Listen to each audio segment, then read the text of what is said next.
Petersburg was named after and founded by Peter Bushman, a Norwegian entrepreneur interested in developing the fishing industry in southeast Alaska.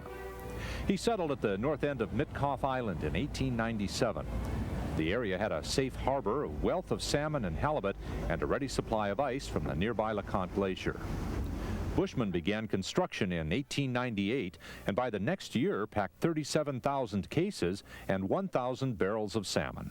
He was a Norwegian from central Norway, and naturally, when he wanted help, workers, why, he called for the best people in the world, and he got more Norwegians.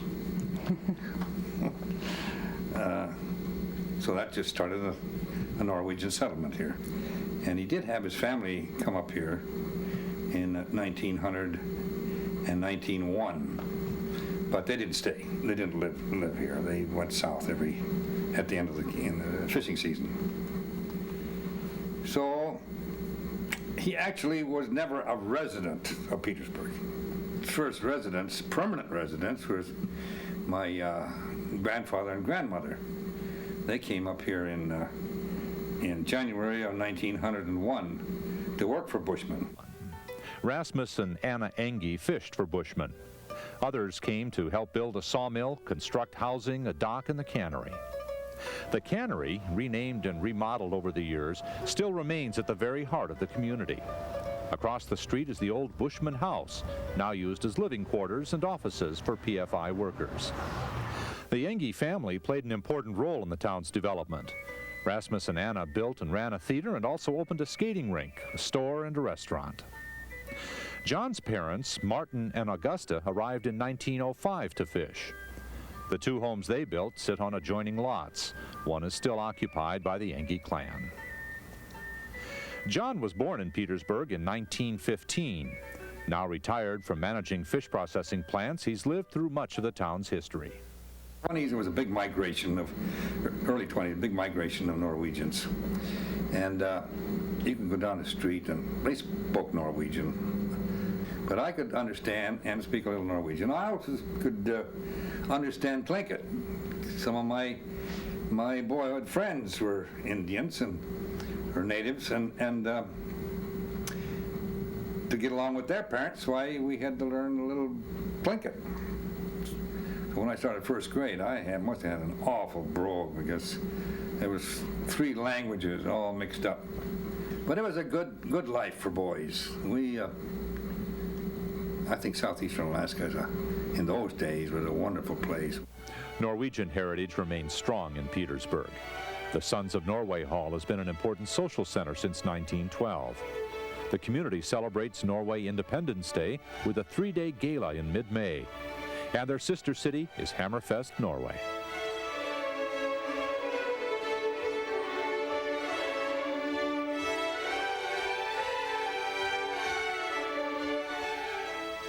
Norwegian culture dominates the community. However, they were not the first people to take advantage of the fish-abundant waters. Evidence of seafood processing on Sandy Beach in Petersburg dates back 2,000 years. Well, our belief now is that the site at Sandy Beach was probably a summer fish camp, and that people came from villages around, and that they would spend the summer months gathering the fish, smoking them, drying them, and preparing them for the winter food supply. We know of physical evidence in and around Petersburg of other settlements, but we've not been able to determine definitively whether those were occupied at or before the time Peter Bushman or immediately before the time he arrived. The overwhelming feeling that I've gotten is that the native community was not present here at the time Bushman arrived, but that shortly after that, the people that lived up and down the Narrows and nearby came to Petersburg and either worked in the cannery or traded with people and provided them with wood and other items. After Bushman opened the cannery, people were needed to process the fish. In the early 1900s, most were Chinese, Tlingit, and Filipino migrants. However, a few made Petersburg home. Sing Lee stayed and opened a general store. He was a kind and generous man, but was mysteriously murdered in 1932. Today, there's a street to commemorate Sing Lee. Filipino and Tlingit Marie James has lived in Petersburg most of her life. Oh, my mother and father came here when I was 2 years old in 1926, and they came to work in the cannery. My father was the boss, worked his way up to being the boss at PAF. It was Pacific American Fisheries at the time. My mom worked in the cannery also. And in those days, you didn't pay a babysitter. They took the kids to work with them. I remember my mom used to be piling cans. You know, they took them from the big trays and put them in boxes. And we used to be able to help too, you know. Cannery workers had to be at least 16 years old. When Marie came of age, she joined the workforce at PAF. In those days, they said the boss's daughter doesn't do this and the boss's daughter doesn't do that, or the boss's daughter does this, you know. So I always had to be on the stick. I had to work and be able to do everything that he taught me to do. And I was one of the first women who worked on that machine that cuts the heads off the fish. I had to let the first fish I cut the tail off. Well, you know, when you're pushing it, you know, to the machine and you see that knife come up, well, as soon as I saw that knife come up, I pulled back and cut the tail off instead. My dad said, "The other end, honey, the other end." Those things are, you know, those things are funny. I really enjoyed it. Although I have to say it wasn't easy to be the boss's daughter. Segregation was an unfortunate circumstance in the early days of Petersburg.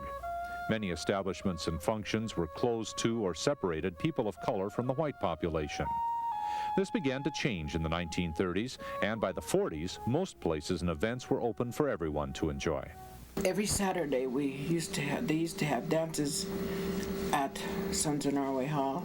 Sometimes the fishermen just came in, you know, from seining and stuff, and they used to come with their boots and the whole bit, and we just danced and really had a nice time. Fishing and fish processing has been the focus in Petersburg since ancient times and remains the #1 industry. However, when Bushman arrived at the turn of the century, he introduced another industry important to the town's development. Of course, in the early days, it started with everything started around here within the lumber industry. You couldn't have a fishing industry without lumber, because you had to ship your fish out in boxes, the fresh fish, the halibut or anything else, or fresh salmon and wooden boxes. And you also, in those days, salted a lot of fish. So you had to have barrels. And you had to have lots of barrels. So a lot of the yards around here were making barrels. A good fishing port, the development of lumber manufacturing, and canneries brought prosperity and rapid development. By 1912, the population had grown to 700 residents. Petersburg processed thousands of pounds of salmon in the early 1900s, as did many southeast communities. But with halibut, Petersburg was and still is #1. Earl Ulmer and his brother-in-law, Carl Sifferman, began processing shrimp in 1916. Alaska Glacier Seafoods was the first shrimp plant in Alaska. The location changed after a fire in '43, and the shrimp is now picked by machine. The plant still remains in the Ulmer family, with Earl's grandson, Dave Ulmer, managing the business. Most developments and changes in Petersburg relate to the fishing industry. The biggest change in Petersburg was when they got the cold storage built here. That held the fleet here, increased the size of the fleet, and it made it possible for the boats to come in here, sell their fish, and be with their families. So they didn't have to migrate out of here. And I think that was in 1927 was probably the cold storage was the biggest change. A diversion from the fishing industry came during the 20s and 30s when fur farms became popular. More than 60 permits were issued for Petersburg and the surrounding islands. And the state's only experimental fur farm operated in Petersburg for 35 years. World War II also brought big changes. The town's population of 1,400 dropped dramatically when most of the men left to defend their country. Following the war, 2 new canneries were built. Kaler Dahl, now Chatham Strait Seafoods, began processing crab and salmon in 1945. In 1954, Petersburg processors started their seasonal salmon operation, now owned by Nelbro Packing Company. Then, during the late 50s and early 60s, crab became big business. And everybody got involved in the crab, and it's, I mean, 3 canneries: Alaska Glacier Seafood, Kailadol, and PFI. But the crab prices were high. It was a good market. The fishermen made lots of money, and it was good for Petersburg and the people, of course, and they got better boats all the time. The fishing fleet has always been the pride of Petersburg. The boats and the people who run them are the town's foundation. During the peak, 2,800 boats fill the harbor, most of them fishing vessels. And they really have a wonderful fleet here in Petersburg. Some of the finest fishing boats on the West Coast. And they're all modern. They got all electronics equipment, and they're all